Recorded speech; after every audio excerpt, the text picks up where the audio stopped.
to do to. Friends in Recovery, the Addiction Recovery Podcast, is brought to you by Genesis House, FirstNet, built with AT&T, and the Friends in Recovery community, a thriving network of individuals who are fighting back against the stigma of addiction. Join our hosts, Podfather, Jersey Ed, and Noontime with Skylar Noon, as they speak up about the real issues of addiction, treatment, and recovery. Friends in Recovery, the Addiction Recovery Podcast, is available on Facebook, Podbean, iTunes, and YouTube 24 hours a day, 7 days a week. Now, here are your friends in recovery. Hey, everybody. Welcome to Friends in Recovery Podcast. I'm Jersey Ed, along with, I don't have no co-host today. Podfather's not here today. Nobody's here. Dennis Berry's my co-host here on Friends in Recovery today. Yeah, we're going to have a great time. I love being the co-host. He's going to take over the show today, guys. So Dennis Berry is an old friend of the show. What, about 2 months old now? We've known you. Yeah, something like that. Yeah. So he's now co-host. He's able to be co-host. But Dennis, you've done a lot of things for us in the last couple of months. You've really enlightened me and enlightened some of our communities that we do here on Friends in Recovery. So I just wanted to bring you back just to start kind of picking your brain a little bit and seeing, kind of what more do you do? I know you have your life mastery. I know you're a coach. I know you do all that, but I'll be honest with you. Lately, you've been helping me personally, and I cannot express my thanks for that. And you've got me through a few hard times, and not hard times, but just stressful times. And then you came on to our loved ones meeting, and you helped some of our loved ones, and that meeting was amazing. I was on that meeting, and you shared some of your experience, strengths, and hopes on all that. And it was just really good to see these people trying to get some answers out of because their loved ones in treatment from a person who went through treatment themselves. So yeah, well, great point. We can start here, and that is, I'm currently, I guess you could say, I'm kind of like your coach right now. Yeah. And yeah, you know what's funny? Yeah, I have a coach too. Mm-hmm. And I was just talking to him this morning. His name's David Essel, and he's like the master, in my opinion. He's the best. Okay. I love him. But so his mom died a few months ago, except they're in upstate New York, and the ground's frozen, so they're just burying her now. Oh my God! And wow. I got on the phone with him today. Today was our weekly. We meet every week. I never miss. And well, first, real quick, yeah. Do you know why you need a coach? Do I know why, or why everybody needs a coach? Well, I was just gonna say, because we all do. Yeah. Yeah, we all need a coach, an accountability partner, somebody to hold our feet to the fire to make sure that we get our shit done at a high level. Otherwise, we get stuck, and then our brains take over, and it, brings us down the rabbit holes. Yeah. But, I was talking to David this morning, and this was like my session. This was my week, like we're talking about me and my problems and my shit and my things. And he needed somebody to talk to today. He goes, you know what? He's like, he started crying because his mom, and he's a 62-year-old, very strong man. He's been on the cover of magazines, hosts a radio show. He's like a big time dude. Yeah. He started crying. And he's like, I was like, why are you crying? And he told me, and I was like, why do you feel that way? And he goes, you know what, Dennis? He's like, let's switch roles today. And so I was his coach today. Wow. That's how it works, man. We all have to be there for each other when we're all sober and we're all clear-headed, clear-minded as much as possible. Yeah. We get to be there. Yeah. And we were having a conversation off air before we came on, and I'd like to bring that up. We were talking about AA and how AA works. It definitely works, no doubt about it. And but it works to a point. It keeps us sober, and it keeps us coming and keeps us doing what we have to do. But the coach keeps us, a coach keeps us accountable. A coach keeps us, because you can have a recovery coach, you can have a business coach, you can have there's coaches for everything. There's coaches for nurses, there's coaches for, you name it, there's coaches out there. You probably know more coaches, the whole gamut of coaches than I do. But that the coach will take us, coaching takes us to the next level, basically. And brings us what did you say earlier? It brings us more, it keeps us more accountable, basically. That's what I think that's what we were talking about. Yeah, accountability is huge. And please don't get me wrong. I love AA. I spent many years in AA. I just don't go anymore. Not because I hate it or anything. It's just there's just new levels to go to Mm-hmm. right now. And I think it's excellent for the newcomer. If you're like, my life's falling apart, I don't know how to change it. I don't have a lot of money and I don't know what to do to stop because I'm dying and Mm-hmm. my relationship's over, my finances are falling apart, my health sucks, and what do I do? Go to AA. Yes. And it's a great intro about why I drank, that there's deeper stuff going on up here that I need to address, Yeah. and keep coming back and meet people and talk to like-minded people, Yeah. and go there instead of the bar, Yeah. or the liquor store or to your drug dealer. Yeah. And then after that, it's like there's more. Mm. We get to go deeper and deeper. Like what I've been talking with you the last couple of weeks is like, what's our belief system about ourselves? What are our beliefs and behaviors that actually caused the drinking? Yeah. Yeah. Right? Not the drinking is not the problem.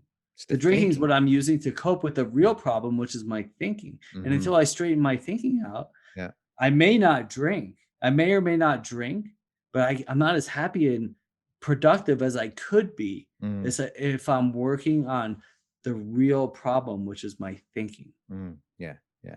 And I agree with that. And you know what? But there's nothing wrong with balance. There's nothing wrong with a little AA, a little coaching, a little therapy, a little bit of everything. Why not do just a little bit of everything? So I agree. Yeah. I have lifelong friends that I call brothers and sisters that I met in AA, and we'll be connected for the next 50 years if I make it that long. Absolutely. And it's like, absolutely. Like if you feel the love there and you're getting out of it what you're going there for, keep doing that. And you're not drinking and you're growing. Awesome.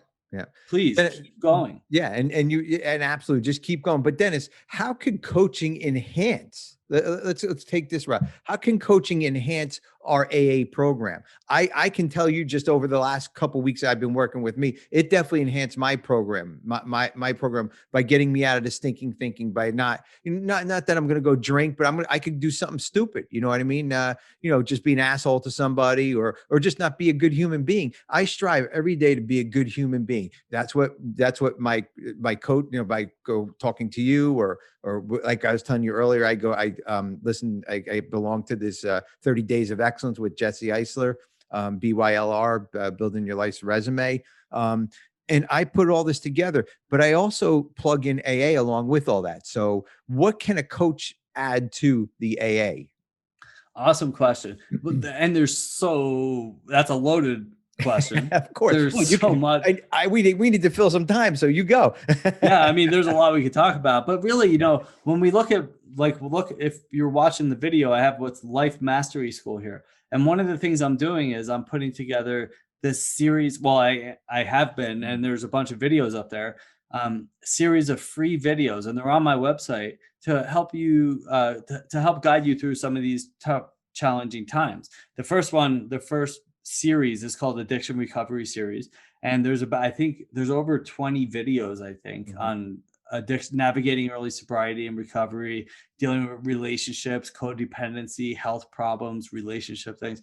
So, check it there. They're all free. Please go check it out at dennisberry.com. Now, what is life mastery? So that's kind of to answer your question. It's like, okay, I stopped drinking. Maybe I went through the 12 steps. I admit there's a problem. I find some sort of God in my life. There's a spiritual component. Let's clean up the past. Where am I resentful, fearful? Let's make amends. Where are my character flaws and stuff? Keep praying and meditating. Help other people. Like, that's the program. And now we have to continue to grow. If we don't continue to grow, we fall backwards. There's no planing out. It's like, oh, I'm all good. I stopped drinking. Everything's great. That's not how life works. So we have to continue to grow. I was taught you want to always be pushing uphill. If you're not pushing uphill, you're sliding back downhill. But what people don't understand is pushing uphill doesn't necessarily mean struggling. It just means striving to be better than I was yesterday. That's all that means. Okay. So don't get hung up on that. But when we talk about life mastery, it's like, okay, cool. Well, just because I stopped drinking, let's also quit smoking and stop eating crap all day and stop being an asshole and driving around giving people the finger. Let's figure out why we're disturbed. Why am I unsettled? And let's work on that. Yeah, it's deeper. It's deeper than just, and again, I am an AA guy. I love AA. I go all the time, but it's deeper than just reading the big book. The big book is very important to me. The steps are very important to me. And if I didn't figure out the big book or the steps, I couldn't get to the next step. Why am I being an asshole? Why am I digging deeper? Why, you know, I wrote in my journal today. I journal every day. You and I had this conversation, but I journal every day. And it's funny because he said, you can journal every day, but just don't write down what the fuck you're eating every day. One time you drank your coffee. It was pretty funny. So I don't do that, but I was journaling and I just said, you know, how can I be a better human today? How can I be a better person today?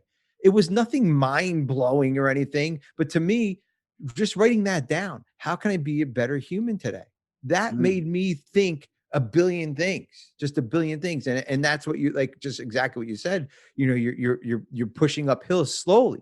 I mean, I'm not going to have the cure for every disease in the world by being a better human. I'm not going to have, you know, the peace card or whatever. I'm not going to have any of that. I'm just going to be a better human today. And I don't know what that looks like, but we'll see at the end of the day, you know? And that's kind of what you kind of been teaching me in our last couple of sessions we've been talking about. So yeah, we really want to get focused too. That's another thing. One of our problems as alcoholics or unsettled people, if you want to use that term alcoholics, some people don't like it, but is that we're lack of focus, lack of clear direction. So I want to know before I go to bed, what does my schedule look like tomorrow?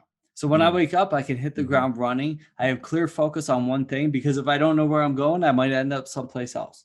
So if I say, all right, at 8 o'clock, I'm doing this. At 9 o'clock, I'm doing this.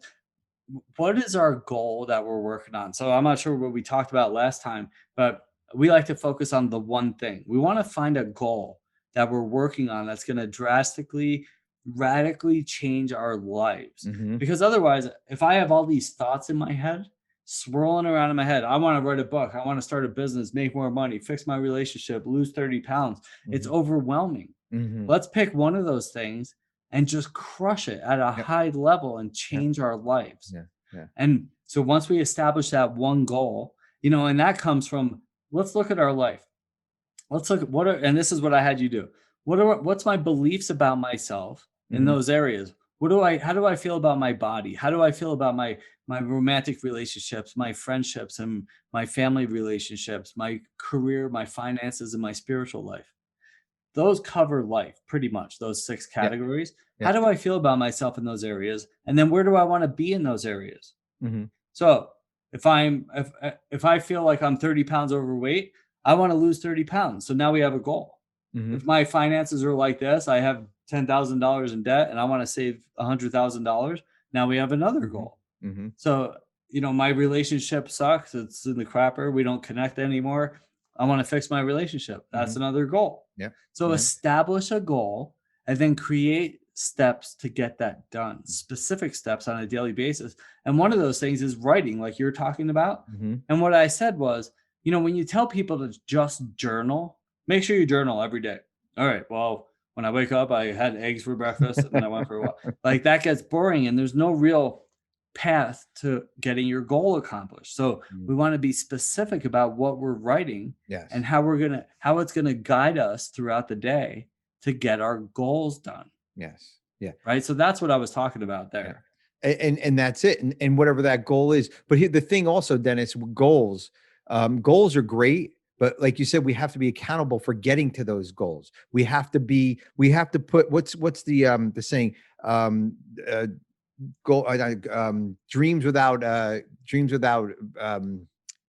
God, what the hell is it saying? Dreams without action are just dreams or whatever, something like that goes. I forgot what it says, but if you're not putting anything into action, it's just going to be a dream. That's kind of what I'm getting at here. But it's just a wish. A goal without a plan is just a wish. It's it. Yeah, exactly. Sorry, I've been out of it a little bit because I have some stomach issues and I've been on a liquid diet since Tuesday. Okay. And it's Friday now. I'm like, like I want to just go, I just want to go to sleep and I want to go get a steak now. And I'm a vegetarian. I want to go grab a steak somewhere, but I know it's not good for my stomach issues. But yes, you're right. A goal without a action is just a wish. And if we don't have somebody like Dennis or somebody or a program or anything, a sponsor trying to get us to that goal or helping us to that goal, it just doesn't go anywhere. And then here's the other thing, Dennis, then we feel like we fucking failed, right? Then we feel like we failed. And you said it perfectly the other night at our, I love this analogy and I use it all the time now, but you said it the other night at our loved ones meeting on Friends in Recovery. You said New Year's resolutions are bullshit. Because I love what you said. Can you talk about the New Year's resolutions and how does all tie in together with that? Sure. Yeah. It just works out so true. Yeah. And this is about establishing that one thing that I talked about. It's called the one thing. What's the one thing I'm working on? The great example I like to use, which I kind of just talked about it a minute ago, but it's like New Year's resolutions are great because every year we say, here comes New Year's Eve. It's like, I want to lose 20 pounds, write a book, start a family, start a business, and improve my relationships. And then 2 weeks later, you're like overwhelmed and you're like, well, screw this. So you start eating cake and get drunk and then your relationship screwed up and you spend money you don't have. And then next year, it's the same 5 New Year's resolutions. Yeah. And it's because there's a lack of focus. We need to get crystal clear. Everybody says, oh, I'm a great multitasker. And that's bullshit. Nobody's a good multitasker. No. Not getting done at a high level. Yes. That's what a life mastery coach does. Yeah. So we make sure you get things done at a high level. And I have 15-year-old kids that I work with who just play too much Xbox and they go to bed at 4 a.m. and they stop doing school and they're failing school. And I turn them around. And I have high-performing commercial real estate investors that make $1 million a month that I work with and everything in between. But the concepts are the same. We want to get laser focused on what it is we're doing each day. And that's life mastery. That is life mastery. Yeah. Now, if you're watching this because you're drunk or stoned and you can't stop doing drugs or drinking, it's like your one thing is we have to stop drinking first. Yes. That's your one thing. Yeah. Yeah. Some goals might be able to get done in a couple days or a week, and some might take a couple years. Yes. Yeah. So, but we want these goals to be realistic and manageable, and then we create the steps to get them done. Like if your goal is like, Dennis, I want to make $1 million. All right, well, cool. Well, how much do you make now? Well, I make 40,000 a year. What? So that's probably not going to happen next year. Yeah. But don't throw the $1 million away. Like, let's keep that. That's like we call that an umbrella goal. Yeah. That's the big goal that we want to shoot for someday. Yes. But what if next year you can make 80,000? Yeah. Just doubled your income. That's 100% growth. Like that's pretty awesome. Yeah. So that's called making realistic goals that are attainable, measurable, and then we take action towards those on a daily basis. Yeah. Every day. Remember, the trouble that we got ourselves into, whether it's debt, broken relationship, drunk, fat, whatever it is that you're going through right now, it came by doing something unhealthy or whatever, harmful, over and over and over and over again every day for an extended period of time. It's going to take a little time to dig out of that by doing things over and over and over again every day for an extended period of time. Yeah, exactly. And you know, you're perfect. What you talked about is like $1 million. I want to make $1 million, or even let's bring it down to something even more kind of real, not realistic, but because anybody can make $1 million, more manageable. I want to run a marathon, right? But you can't run a marathon tomorrow, you know, but you can run around a block tomorrow, right? Okay. You can run down the driveway tomorrow or today. Don't wait till tomorrow. Do it today. You know, you could do that. But you know, then eventually, you can run that marathon. Then eventually you can make the 80,000. Then eventually you can make the 200. Then eventually, you know, it's all in. Somebody asked me the other day, said, Ed, how do I become like you or another person? I'm like, well, you don't want to be me. That's number one. But you know, I didn't become this person overnight. It took me 27 years of sobriety. It took me 55 years of life to get to where I'm at today. And here's the shitty part of it, Dennis. Sometimes when and you know, you and I, the belief systems, sometimes when I look at myself and people can probably identify with this, is that I don't think I've come this far. I don't think I've come this far. But that's that shitty belief system that you were talking about earlier.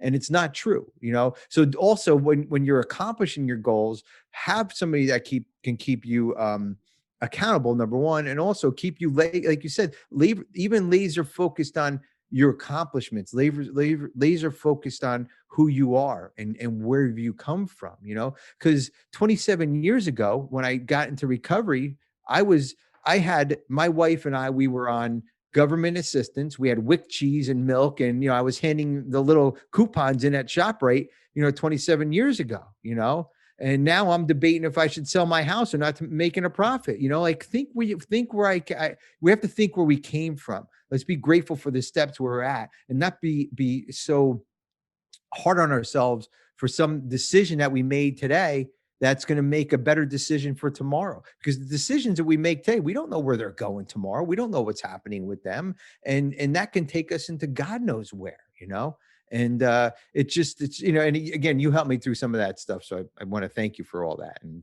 but anyways, that was a long-winded version of trying to run a marathon, I think. No, but that's a great example. And a lot of people are like, well, I can't run a marathon. Well, that's an old saying that we all know. Henry Ford is like, well, whether you think you can or you think you can't, you're right. Yep. Yeah. So if you keep saying I can't, then you can't. I can't get sober. Well, you're not going to get sober. Yeah. I can't lose 30 pounds. Well, you're not going to lose 30 pounds. That's right.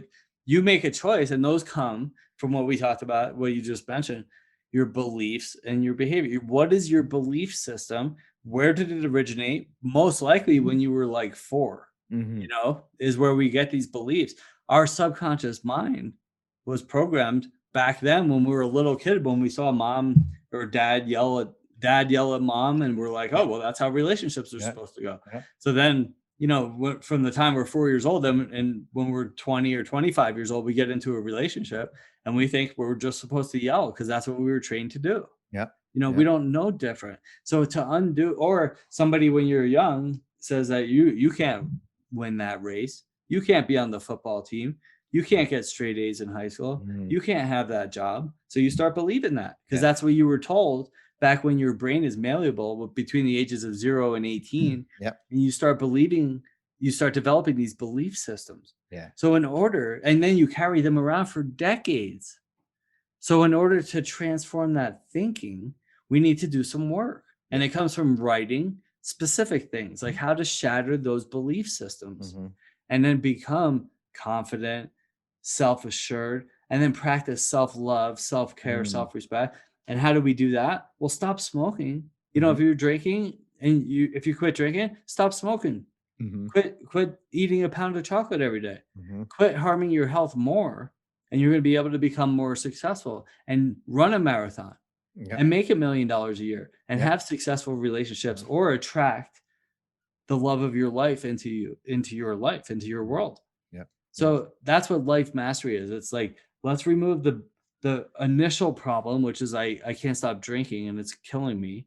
And then let's master all the other areas too. Exactly. Yes. The shit that's slowing us down from growing, get rid of that and let's take some new habits on. Dennis, we're going to take a quick break here. And when we come back, we'll go into a little bit more of this and maybe how people go, obviously dennisberry.com, they can get a hold of you, but we'll get into a little bit more of this and go from there. So Friends in Recovery, the Addiction Podcast, we'll be right back.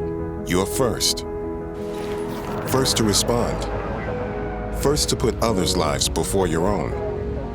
And in an emergency, you need a network that puts you first. That connects you to technology, to each other, and to other agencies.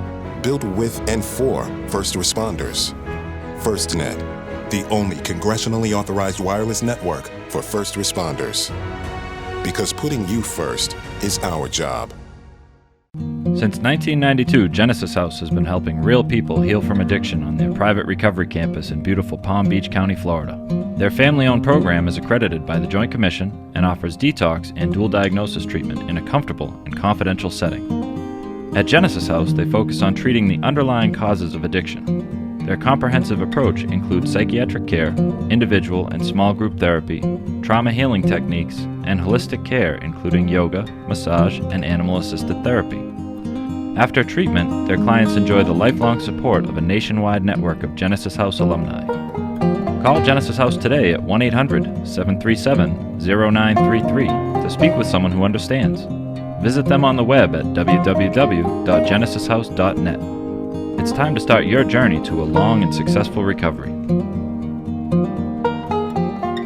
Hey, everybody. Welcome back to Friends in Recovery Podcast. I'm Jersey Ed here with Dennis Berry as our guest today. He's sitting in for the Podfather, and maybe I like the look. Maybe we should all be bald on this show now, Dennis. Ooh, I like it. Yeah. There was what was that? Was it Easy Money? Do you remember that with Rodney Dangerfield? Oh, yeah. And Joe Pesci? Yes. Yeah. They were in a department store, and there was a couple twins, and they were bald. And this was early 80s, when before this was like popular. Yeah. And he goes, you should put your heads together and make an ass out of yourself. There you go. Here, bring your head over and we'll do it. That's it. Anyways, so before we get back into what we were talking about, we had a really good conversation going about basically being high achievers. That's what we were talking about. I do want to talk about SoberPod. This is the time of the show where we talk about SoberPod. Carl, Ellen, Steve, and Chelsea. They do a great job out there on the West Coast. They talk all recovery all the time. These guys are hardcore recovery podcasts. If you want to get the big book, the steps, you go over to their show. They talk recovery 12 steps inside and out. If you want to get the bullshit of recovery like we're doing, you can come over here with Friends in Recovery. But anyways, I say it every week, but they're really good. Carl, listen to them. Carl, good Lord, what am I saying? Dennis, listen to them, and I'll make sure Carl calls you so you can get on their show too. So yeah, I could talk big book. I used to be able to recite all of it. Of course. Yeah. I've read it hundreds of times. Yeah. But you know what? And the other thing too is we're not counting out the 12 steps. We're not saying this is not an anti 12 step show. This is not an anti, all right, well, I had enough of this bullshit and I'm moving on. The 12 steps for me, and I don't know if, correct me if I'm wrong, Dennis, the 12 steps for me is my base. It's my foundation. It's where I was born from. It's where I was bred from. This is what gave me this life that I have today. I'm not on government cheese anymore. I'm not handing coupons at the store because of AA. And again, for other things also in my life, but the growth to give me that balance, to give me that foundation, that what I needed to grow was my 12-step program, and just like any house has a foundation, I always visit the basement once in a while. I always, make sure the walls aren't leaking. I always do maintenance around it. But we also want to build up. We also want to maintain our kitchen, improve the bathroom, and all that stuff, and that's how that's my analogy. That's my thinking in my head about AA. It's definitely the baseline of what we're doing here. Yeah. And well put. I mean, again, I don't have a problem with AA. Yeah. At all. Right. And a good way to put it, so for anybody who's listening that has any confusion there, is AA is a supplement for living life, not a substitute for living life. Right. So the idea of getting sober isn't to sit in AA meetings 4 hours a day. I want to go out. I want to learn how to remove the drink and become a productive person, and then go out and live and stub my toe and bump into walls and fail and learn how to grow through that. Those were the reasons I drank. I didn't want to fail. I didn't want to bump my head. I didn't want to stub my toe. I wanted to just get through, and I didn't know how to, so I drank. Yeah. So the idea here is I want to, if I'm going to go to AA, I want to go, and then I want to go out and live.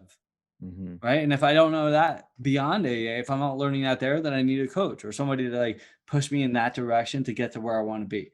So go to AA. If you're happy there, keep going. Yeah. That's what I could say. Yeah, absolutely. And I agree with that. But also that's what AA does. And then we can get a little deeper, sponsors, get a network. But that's also, but AA and quote, tell me if I'm wrong, but AA says we need balance in our life. We can't all just have one thing all the time, including AA, including 12 steps, including everything.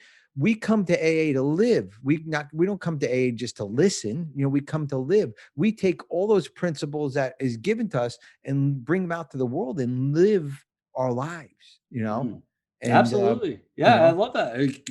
But you said keep living. Go yeah. ahead. I mean, it took me a little while. I have a good story. When I used to do a lot of motivational speaking before the world shut down, I would go do my speaking and book signings and stuff. Cool.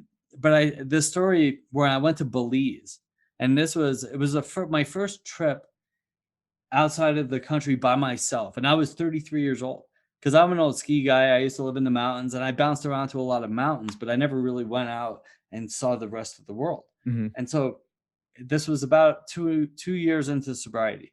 And I was like, I had a friend who went to Belize and she went diving, scuba diving and stuff. And I was like, I want to go somewhere. So I was like, I knew her and I was like, she went there. I was like, I'm going to Belize. So I got my credit card out, put it on there. And I missed my flight. This is a great story of transformational thinking about transforming your life. Yeah. So, and these are the gifts of sobriety. So what happened was I got to the airport. I think it snowed here maybe, or there was some sort of delay here. And I got from Denver to Houston, but I was late getting my flight from Houston to Belize. And I ran up to the gate and they had to, because it's an international flight, they had to close the gates like 10 or 15 minutes before. And I watched my plane to paradise take off without me. No. And this was still early sobriety. And this was, I had my flip phone and they didn't have self-service. Like I couldn't call people, my sponsor or whoever. So finally the next day I found a place to stay. I was stuck in Houston overnight. And the next day I woke up and I finally make it to Belize. Now you get to Belize City and they lost my bag.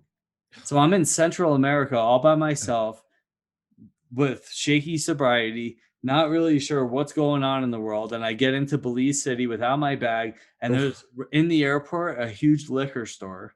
And they're passing out like shots of something, rum, I think. Oh my God. And I'm like, oh my God. So, I went into like this fear and the prayer meditation stuff and, just to like calm down and get centered. Yeah. So finally I walk up to this guy and he's like an island Rasta man. And I was like, so where am I, what am I supposed to do? What am I doing next? He goes, hey man, he goes, you go over, you see that guy over there? He's going to give you a boarding pass. And I was like, okay. So I went over and I was like, hey, he said, you're going to give me a boarding pass. So he gave me this little printout and it was laminated, this piece of paper, and it said boarding pass. And he gave that to me. He's like, go over there. He's like, go over there, man. And we're going to take off in like 10 minutes, man. And I was like, all right. So 40 minutes later, I went up to him and I was like, are we leaving? I thought you said we're leaving in 10 minutes. He goes, yeah, man, 10 minutes. Belize time, man. So that's when I learned about island time. Yeah. And so anyway, we walk outside like an hour later and we get on this little plane that's like the size of a car. Oh, geez. And it was a 6-seater. And I get in there, the pilot has a cigarette butt hanging out of his mouth and he just shut the door. And so we take off and it's all shaky. And so we get to San Pedro, and San Pedro is like this beautiful island where Madonna sang, last night I dreamt of San Pedro. Oh yeah. Isla Bonita. So I finally get to San Pedro. And I get on this van to drive through to this port where I had to get on a boat to take it to where I was staying in Ambergris Key. And we're on this van and, I'm all worried about my shit, my bag, and I'm like, where am I going to get all my stuff?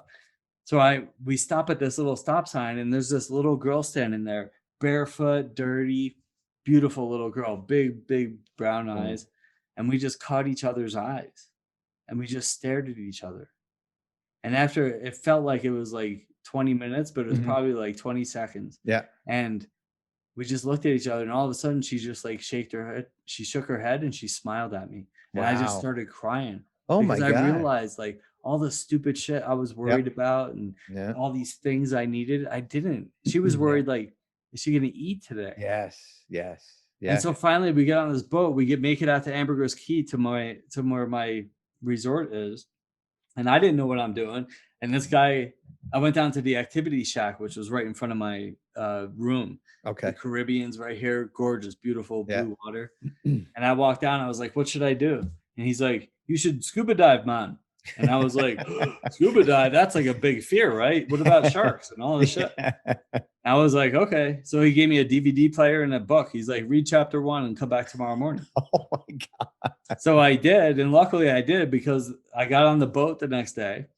They hooked all my equipment up. I sat on the end of the boat, and the guy's like, all right, put your hand on your regulator, which is your air, and your other hand on your mask. And I was like, all right. And he pushed me in. Oh my God. And I was like kicking and screaming. And I'm like, oh my God, I'm going to die. I pulled my air out. He's like, Dennis, put your air in and deflate your BCD, which is your buoyancy control device. So I did. And I went beneath the water, and my whole life changed forever. Wow. Pure serenity. And, you know, I spent that whole week. I did like maybe a dozen dives. I went to the blue hole. I went 130 feet deep. I saw things I never saw before. Wow. I held a shark in my hand. I swam with turtles. Oh my God. And that week I also started running.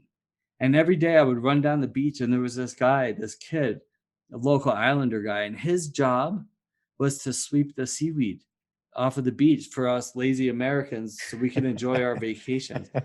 And he was the happiest guy in the world. Oh yeah. Yeah. Every morning he's like, good morning, sir. How you doing, man? Oh, it's so nice to see you again. Yeah. And you know, we have it all wrong. We do. 100% we do. Everybody's like, oh, my 401k, who's the fucking president? All the, what do people think about me? Like my car, my house, like all this stuff. And he's like, does he get to eat today? Like he makes $5 a day. Yeah. And he's happier than anybody I know. Oh, and it's true. It's true. And you know, and it is so true, because I'm moving and I'm walking around my house like, you know, I'm moving into a shack somewhere, you know, like I you know, like the government's taking my house away, you know, and I made money on my house and all that stuff. I did well, but I'm moping around like a fucking asshole around here. You know what I mean? And then you and I have a similar story which this is, and you and I spoke about this minimalizing, right?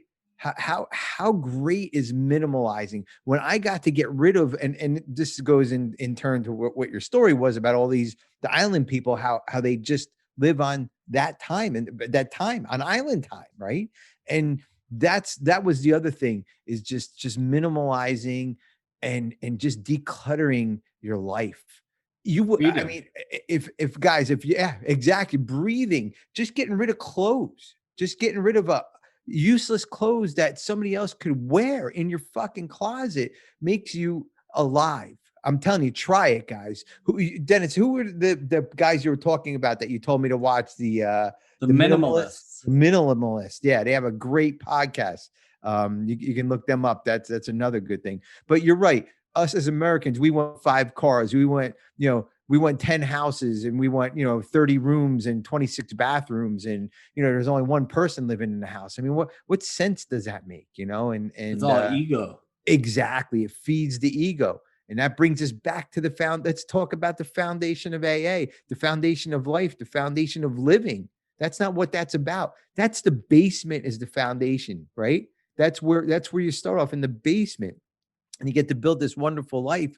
But if you clutter that basement up with shit, you don't realize where you came from, you know? And then, you know, that's a great point. And you know what happened? So that was maybe like a Saturday or Sunday that I'm talking about, that I finally made it to Belize. And then I spent the next couple of days like complaining to everybody about how I lost my bag and I needed all that shit. Yeah. And I had my camel bag, and I took out the bladder. So I had like my money, a toothbrush, a razor, and I had my shorts, my board shorts, and a pair of flip-flops. Yeah. And a t-shirt. That's what I had. And you know what? 3 days later, the concierge, he wheels my bag up the beach. And I'm like, and everybody's like so excited, like, Dennis's bag's here, because I was complaining and whining and bitching about not having all my shit. Yeah, and you know what happened after that? I didn't use one fucking thing in that bag the whole rest of the week. Oh yeah. I had like a jacket in there. It's fucking the Caribbean. It's 85 degrees every day. And I had like a winter jacket in there. And all these other clothes, all the stuff I had in there, I didn't need any of it. Yeah. No. And that's true. That is, and you're right. You just get by with what you have. No, is it nice to have all these things? Of course. But what does it do for you? Like you said, your bag came wheeling in and you didn't use it. You had all the shit. You had everything you needed and you didn't use it. It's okay to have stuff. Like, I was in a relationship and where she had a lot of stuff and she liked it a lot. And I came to grow to like nice stuff. And I have nice stuff. Yeah. But here's the thing. It's like if you have nice stuff and it makes you feel good, that's great. But if you rely on it for your happiness, that's when it becomes a problem. Exactly. Because it's just stuff. If you're relying on a 5,000 square foot house to make you happy, it's not going to. You know why? Because there's always something else to have. Yes. You need to be content on the inside. And then you can add those things in if you want, as long as you're content on the inside. It's the same thing with relationships. Yep. Most relationships are codependent, unhappy relationships because they're looking for the other person to fill them up and complete them on the inside. 100% right. And yeah, you're right. And even let's look at some like Robin Williams. Let's take him for example. The richest man in comedy. Mork and Mindy, and you name it. He just amazing, made people laugh. But he had all the money in the world, and he kills himself. I mean, it's just not. The money isn't going to buy his happiness. The big houses aren't going to buy his happiness. It comes within. It comes from the basement with your AA program, comes with the coaching, comes with believing in who you are and what you do and why you do it. Good. Well, Keanu Reeves had this, he put this out somewhere and I love this. I want everybody to see this. So you can look it up somewhere. But he says, my wish is that for everybody to have everything that they want, all the money and riches and everything that they want, to realize that that's not the answer. No. Isn't that awesome? That is, it's awesome. And it's true. It's awesome. And it's true, because that stuff can come and go. The thing that boggles my mind. All right. Mike Tyson, right? $600 million. Spend it all. Gone. How the fuck do you spend $600 million? But you could. It's true. You want more and more and more. And again, keeping it simple. Again, breaking it down to an AA program, breaking down to a coach, and keeping it simple. Live within your means. Spend a little bit, but save more. So I have this house that I've been in for the last year since my separation, and I went out and bought all this nice stuff and everything. I've been selling it all, giving stuff away, going to Goodwill and everything. Now I have 4 bags downstairs in the basement. When I'm done here in the next like 4 or 5 weeks, that's all I'm going to have. Wow. I'm getting rid of everything. I'm selling my car. I'm selling my furniture, everything I own. There's a couple little boxes that have stuff from 40 years ago. It's going in my mom's basement up here.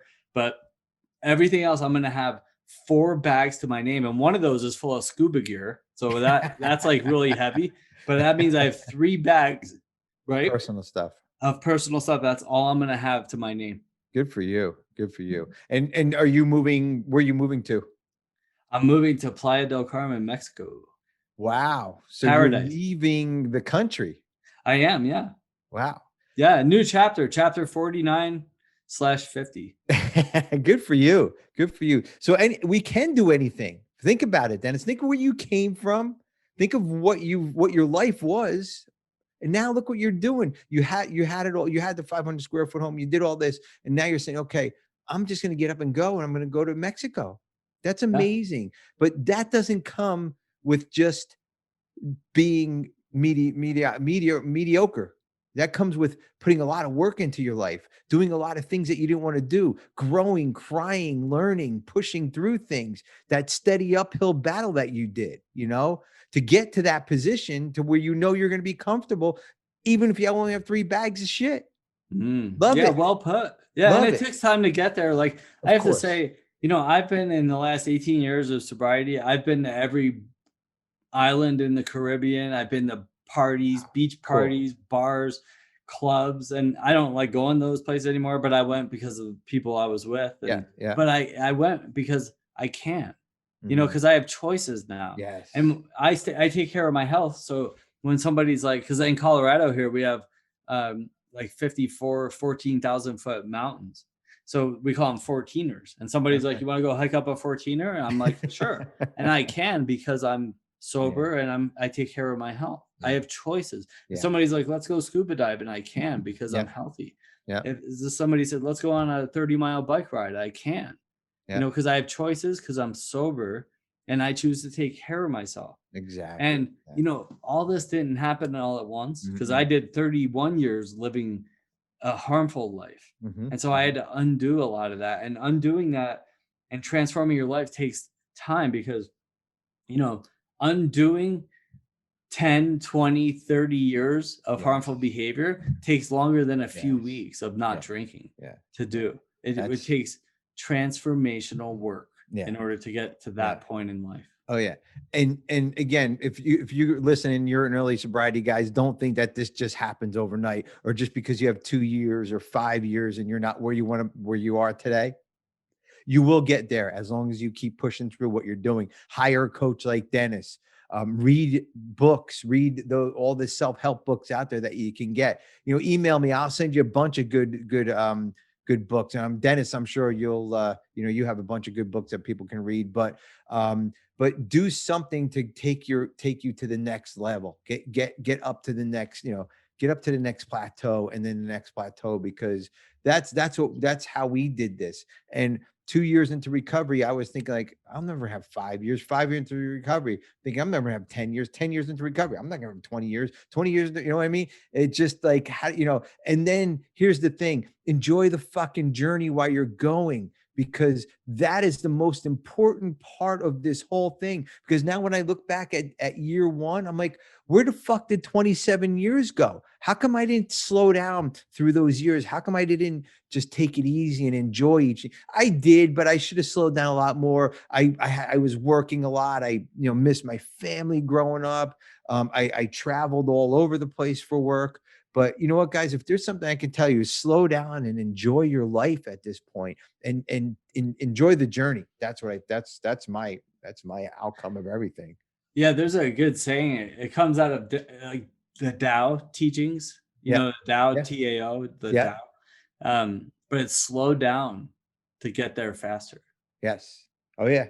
Yeah. And that people are like, how do I slow down to get there faster? It's a paradox, because you're like, I gotta go, I got shit to do.